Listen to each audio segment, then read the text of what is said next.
శ్రీ గురుభ్యో నమః. విద్యాపీఠ విధాతారం విద్యావారిధి చందిరం విద్యార్థివత్సలం వందే మహామహిమ సద్గురు. శ్రీ గురుభ్యో నమః. In the previous part, we saw how Madhwacharya visited victories over many Advaiti Pandits in many parts of southern India. On his course of his southern tour, he visited many places like Sri Mushnam, Sri Rangam, Trivandrum, in and around Kerala, on the holy banks of river Payasvini. Everywhere we saw how Madhwacharya's power, his force of arguments, the words were clearly pronounced by bringing out the texts and interpretations from the Vedic Puranas. All these formed a base because many scholars couldn't withstand all these thoughts of Madhwacharya, and finally they had to accept defeat. Madhwacharya, this way he withstood our philosophy and gained victories over many Advaiti Pandits in and around the places of southern India. After completing his southern tour, he finally visited Kerala via Udupi. In the course of his journey, he was going to a place on the banks of river Payasvini. There, a good debate in the sense a healthy debate was conducted in the grand assembly of many scholars who completely had scholarships in their own fields itself. There, Madhwacharya expounded a particular sukta from the Aitareya Shaka of Rigveda. Many scholars over there, they were completely satisfied by this exposition, by his expansion. But in order to trigger Madhwacharya, few members, they outwardly defended Madhwacharya and gave their own meaning to the particular sukta expanded by Madhwacharya. Madhwacharya actually he understood the situation there and he simply accepted his defense. Continuing the debate, Madhwacharya he explained that every word in Vishnu Sahasranama can be expanded into 100 meanings at least. This point struck the minds of the cunning people. They defended Madhwacharya they requested Madhwacharya to give the 100 meanings of a particular word in Vishnu Sahasranama. Madhwacharya accepted his defense. He accepted to give the 100 meanings of a particular word in Vishnu Sahasranama, but he laid a particular condition. What was the condition? The condition was that Madhwacharya would expand the meanings, but the listeners, the scholars over there, they should repeat the meanings after he had finished. They agreed on a belief that Madhwacharya couldn't expand the word into 100 meanings. Madhwacharya took the very beginning word Vishwam from Vishnu Sahasranama and one by one he gave 100 meanings to the word. The scholars over there, they were completely baffled and they couldn't even follow the grammatical intricacies, and moreover they couldn't even memorize the meanings given by Madhwacharya. Realizing their mistake, they asked Madhwacharya to pardon them and they pleaded excuse for confronting him and sought his blessings. This way, Madhwacharya, with his intellectual skills itself, he could win the minds of the people. Coincidentally, at the same time in Kerala, annual Vidvat Sabhas was held, where the scholars from all over the country, they would visit and they would exhibit their talents and win royal awards of merit. Madhwacharya looked this occasion as favorable to him because here he could meet luminaries from all over the country and he could remove all the thoughts, their misinterpretations regarding the Vedic Puranas from the minds of the luminaries over there. Therefore, Madhwacharya he visited this annual Vidvat Sabha and met all the great people from there. He Some Pandits actually found it very much difficult to answer the points raised by Madhvacharya. And some Pandits, they accepted their defeat, they accepted their views after listening to the speech of Madhvacharya. This way, Madhvacharya, he gave the proper references from the Vedic Puranas, from the Vedas, and won the minds of the people over there.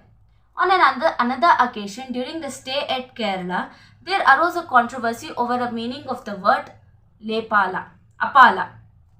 Madhvacharya explained the word's meaning as a very young girl, but the scholars over there, they confronted Madhvacharya by saying that the word would mean as a leper.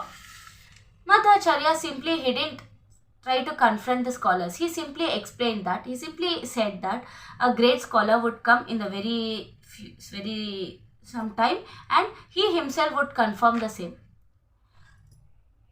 The same happened as Madhvacharya said. A great scholar came.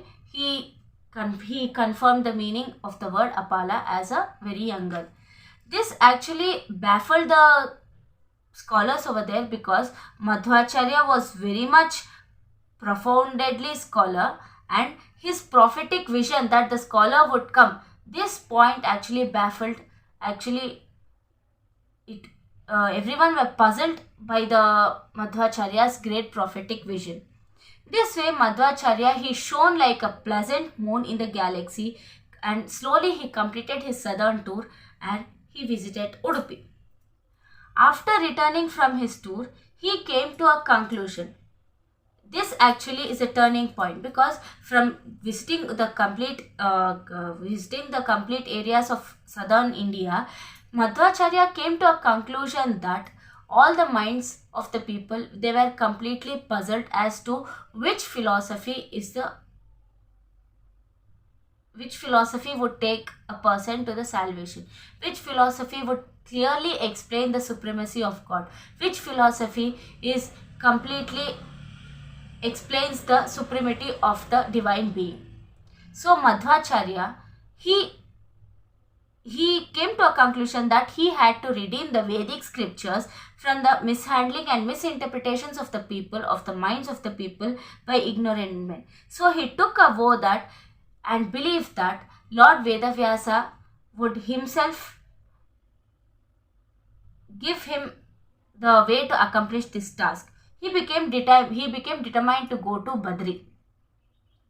So he decided to take permission from his then Guru Achyuta Prekshatirtha. Achyuta Prekshatirtha Swamiji was initially adamant to give permission, not because Madhvacharya wasn't capable of doing this, but he was slightly adamant because he couldn't bear the separation from his disciple even for some time being. But Achyuta Prekshatirtha knew that Purna Prajna Tirtha, Madhvacharya, was born on this earth for a great task. He was an avatara Purusha, he was incarnated on a holy mission. So Guru accepted his decision, and before leaving to Badri, Madhvacharya gave a copy of Gita Bhashya to Achyuta Prekshatirtha so that he could proceed whenever he was free. This gift to his Guru by Madhvacharya, here poet gives a slight comparison, a beautiful comparison. Just as a one who would go to any yatra, he would give some amount of money as a reserve fund to his family members. The same way, Madhvacharya gave the copy of Gita Bhashya to Achyuta Prekshatirtha, which was actually a reserve fund which would never get exhausted. Thus Madhvacharya began his journey towards the north. Here, as we know, the river Ganga flows it sanctifies all the places wherever it goes. The same way, poet compares Madhvacharya's path, Madhvacharya's way as the river Ganga. Madhvacharya, on his way to the north, he sanctified all the places by his visit and his holy divinity. Madhvacharya, along with his disciples, visited the Naranarayana Ashrama, what we call it as today Lower Badri or Chikkabadri on the Himalayas, and stayed there in Anantamatha. There, entering into the temple of Naranarayana Ashrama, he placed the copy of Gita Bhashya on the feet of the Lord and started reading out the first few lines written by him to the Lord. When he had finished, a small voice came from behind the deity asking Madhwacharya to make a slight correction. What was the correction? If we just stop reading here, we believe that Madhwacharya had written certain mistakes in Gita Bhashya. But what was the correction made by the deity? Madhwacharya knew that the deity was Lord Narayana itself. What was the correction was, Madhwacharya had written that he had expounded Gita Bhashya according to his capacity. Shakti, he mentioned it by using the word Shaktitaha. But in fact, it should be corrected as the word Leshataha, which means only little. The unseen Lord Narayana explained that Madhwacharya had composed the Gita Bhashya only a little bit. He had not expanded it fully because the readers, the humans, had no capacity to understand the complete version of Gita Bhashya expanded by Madhwacharya. Therefore, Madhwacharya, in accordance to the readers, he had composed it, he had expanded only a little bit. This was the correction. From this, we understand the capacity of Madhwacharya. So, some of the disciples, they overheard the conversation, they overheard the voice being heard from the deity. They were very much wonderstruck. Immediately in the morning, they fell on the feet of Madhwacharya and they requested their guru to read out the Gita Bhashya composed to them. This request was granted by Madhwacharya, and this is the main reason of their request that we have a new commentary. Today, a new commentary called Gita Bhashya has been unfolded to this world. Madhwacharya intensely desired to go to Badri and have darshan of Lord Vedavyasa. For this, in order to achieve this, he took a severe penance of fasting 48 days continuously without no food and no water, not a single drop of water. Early in the morning, he would wake up, dip in the icy cold waters in the holy river of Alakananda and immediately begin his penance. Here the poet clearly clarifies that Madhwacharya was already a Siddha Purusha. He did not need any sadhana to have darshan of Lord Vedavyasa because he had done lot of sadhana before itself. But from this act of Madhwacharya, we get to know the duty of a Brahmin. We Brahmins, we must get up early in the morning, take bath, if possible in the holy waters of any river, and immediately start our day-to-day course. So from each and every act of Madhwacharya, we get to know the daily duties of humans in our life, how an ideal life should be spent. One night during this penance, Vedavyasa himself appeared in the dreams of Madhwacharya and he invited him to visit his ashrama, which is out of the reach to others. Madhwacharya was actually waiting for this indication by the Lord. When he got the indication, immediately in the early morning, he took his bath, he completed his daily course and started his onward journey in the early morning itself. His then disciple Sri Satyatirtha accompanied with him along his journey.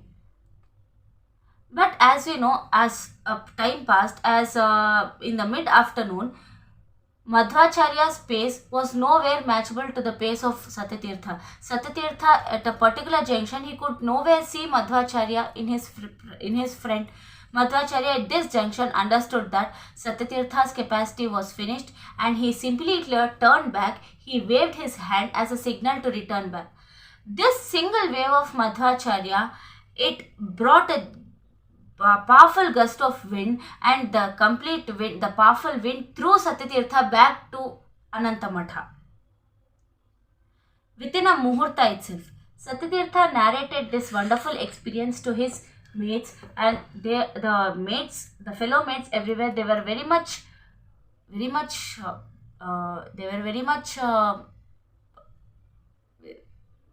good indeed because they had got such a guru, Madhwacharya. Nearing the peak of Badri, Acharya enjoyed the aerial view of the Himalayan regions. Here, the author Narayan Panditacharya explains the feelings which were explain the feelings enjoyed by Madhwacharya. The view of the mountains, the view of Badri was very much beautiful, with different kinds of trees, herbs and shrubs, animals, many kinds of serpents, animals, birds, very much. And soon as he reached Upper Badri, marching step by step, Madhwacharya's eyes were feasted with enchanting scenery on the way. It filled his mind and heart with glories of Vedavyasa. Madhwacharya, along his way from the beginning itself, he was remembering the glories of Vedavyasa, Lord Vedavyasa, one by one.